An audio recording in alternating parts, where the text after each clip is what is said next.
सरकारीकरण की सोच के उस दौर में हमारी सरकारी कंपनियों पर, हमारे पीएसयूज पर कांग्रेस ताले लटकाकर चैन की नींद सो जाती थी।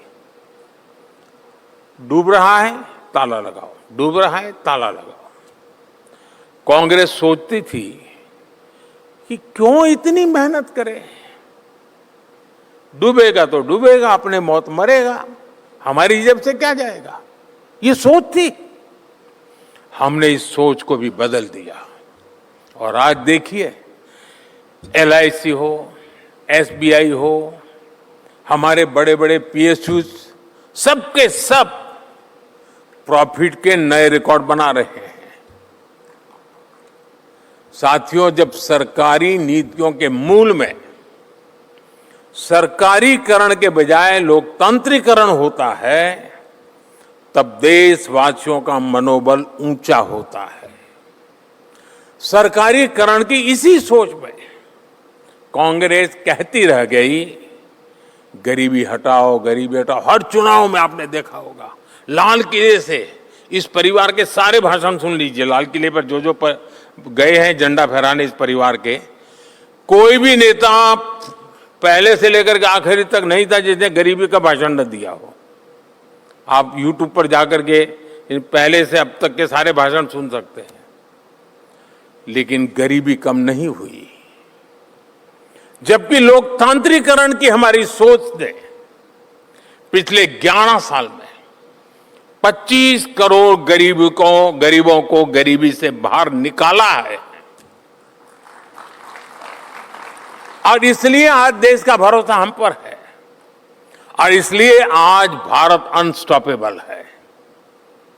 साथियों, आज भारत में गरीबों के लिए, वंचितों की सेवा के लिए समर्पित सरकार है। हम पिछड़ों को प्राथमिकता देते हैं, उनका जीवन बेहतर बनाने के लिए पूरी संवेदनशीलता से काम कर रहे हैं। अक्सर बड़ी बड़ी चर्चाओं में इस ओर आपका ध्यान नहीं हो जा पाता। मैं आपको एक और उदाहरण देता हूं। बीते दिनों इस बात की चर्चा रही कि बीएसएनएल ने अपना made in India 4G stack launch किया है। और साथियों, मैं बताना चाहता हूं, वाकई ये देश की बहुत बड़ी सफलता है। आज हम गर्व से कह सकते हैं कि भारत दुनिया के उन टॉप 5 देशों में शामिल है जिनके पास अपने देश में तैयार 4G स्टैक है।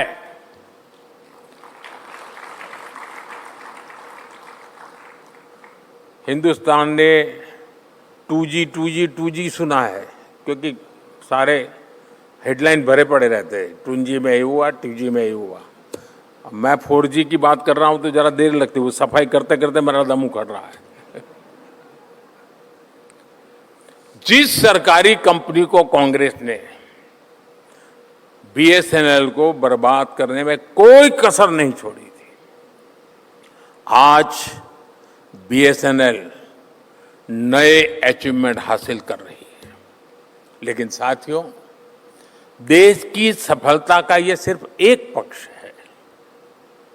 इसका दूसरा पक्ष यह है कि जिस दिन ये 4G स्टैक लॉन्च हुआ, उसी दिन बीएसएनएल ने करीब 1 लाख 4G मोबाइल टावर शुरू किए। और इसका नतीजा क्या हुआ?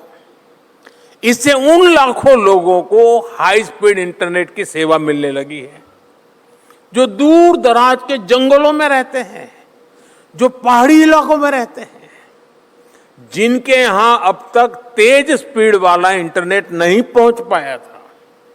साथियों, अब मैं आपको हैरान करने वाली एक और बात बताता हूं। हम तो ये 2G, 4G, 6G वो सब सुनते रहते हैं, तो हमको अपनी आसपास की दुनिया दिखती है। हम कुछ और सोचते हैं और सोच करके कुछ नया करने का प्रयास करते हैं।